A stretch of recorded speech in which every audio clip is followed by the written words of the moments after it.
Hello guys, and today we have another video, and it's on the top 5 best blasters that I have, not on my top 5 favorites, going from the least best to the best blaster that I have. Yeah, that is the caveat, the blasters that I have. And most of these blasters are going to be from Nerf, with one being from Xshot, but yeah. Let's get into it, but before that, roll the intro.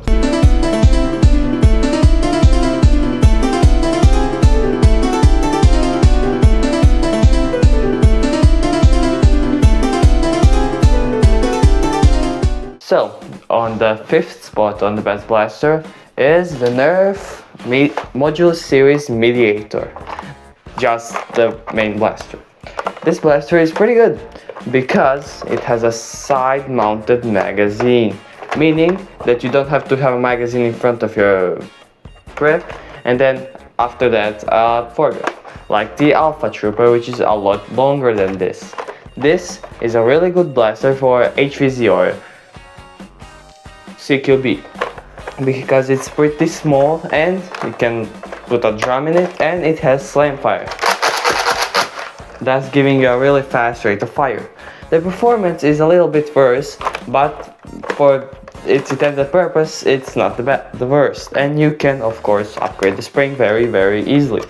So overall it's a pretty good blaster. Mine has a few problems, but this is my oldest blaster, so it's to be expected. But yeah, it earns its spot in the 5th spot.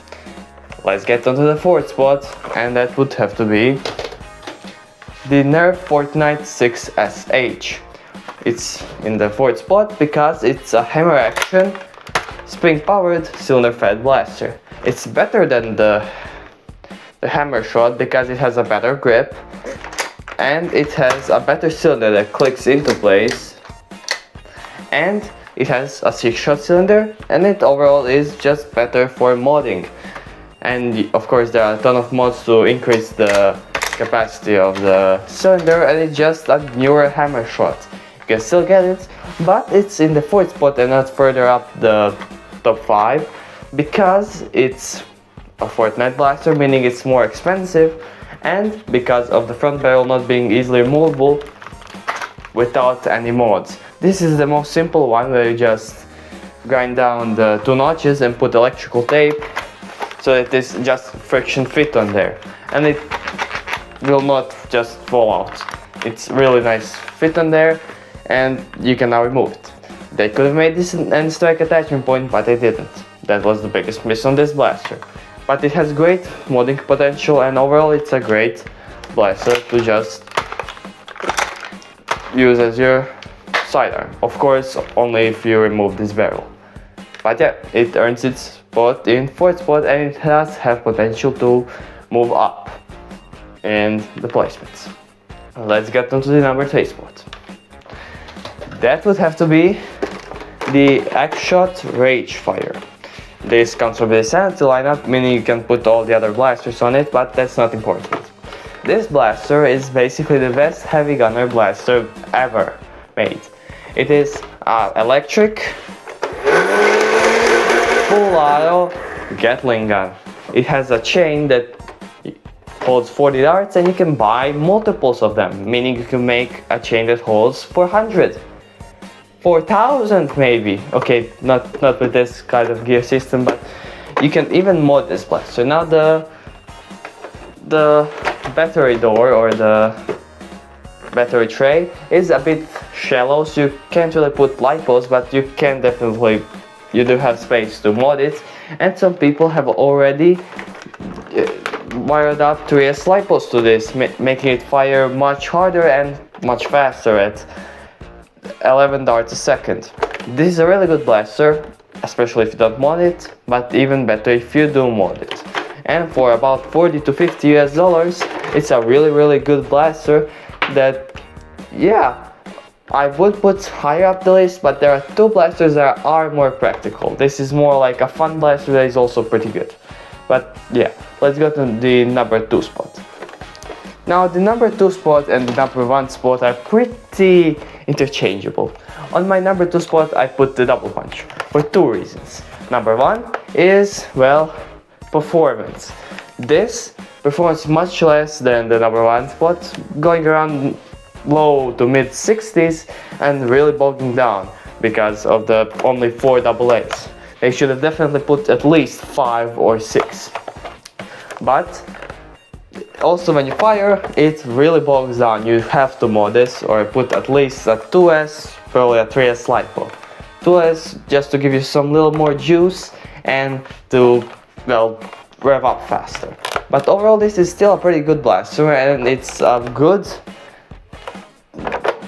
change to any full auto blaster. So it's a good blaster to replace your any full auto blasters, because you still have the control of semi-auto, having, you know, a single pull, fire one dart and then release the other dart. So it can be a semi-auto blaster, a full auto blaster, or a burst rifle, which is really good, and it has great ergo besides the stock, but I don't really mind that. Overall it's a pretty good blaster, but for the reasons I told you right now, which is the performance and the bog down, it really does go a little bit below the number one spot, but not really that much. And if you like something like this, it could very well be in the number one spot, and honestly this is kind of a tie for the number one spot, but I decided to put it below. On the number one spot we have the Nerf Elite 2.0 Moto Blitz. This is a semi-auto bullpup that has an air pump shotgun at the front. Now mine had a few problems. First, I broke the solder when trying to fix a catastrophic jam that the blaster was not the one to be wrong for. But the front pump, I think, blew, but it still works decently, and overall you shouldn't have any problems. All the problems I do have are because of me and not the blaster. The blaster does have 2 problems that I don't really like, but aren't huge. If you're using older darts or a poor quality magazine, some darts may just pop out of the magazine and jam your whole blaster. Maybe you'll be able to still fire, but overall that is a smaller problem that other blasters don't have, because darts don't have the place to pop up.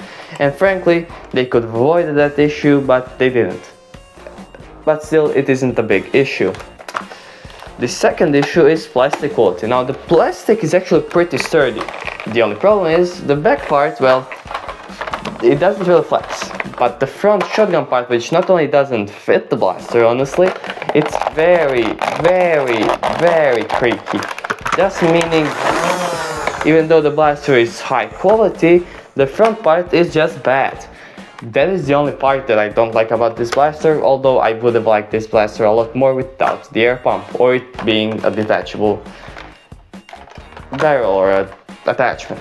But overall it's a great blaster, especially for the price, and if you are not all that interested in the double punch, but want a semi-auto standard blaster that also is pretty cool, you could definitely go buy this. It has some great mods, like putting in a better cage and flywheels, and also just making this, just plugging the holes with some hot glue and making it shoot a lot harder. I have done that, and yeah, it did do very good, but I think I blew some of the release holes, so I'd lose air a lot faster, so be careful about that.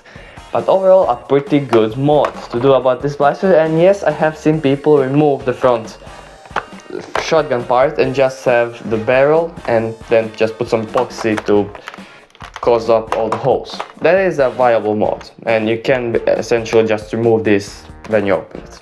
But overall, this is my top 1 pick, and although the double punch could be the top 1 and this could be the second one, depending on how you look at things. If you don't mod, this is a better one. If you do mod, the double punch is the better one. But either one, both of these are really, really good. So this was the top 5 blasters, top 5 best blasters that I have, asterisk that I have. But there will be a more top 5 favorite blasters that I have, and I haven't made that yet because, well, I will receive the Lock Blaster and the Horror Fire Doomsday, and I have to wait for that because there's a really big chance that I will like the Lock Blaster a lot more than some of these blasters, but the list might look pretty similar, with a few exceptions. But yeah, my name is Nick C, and bye bye.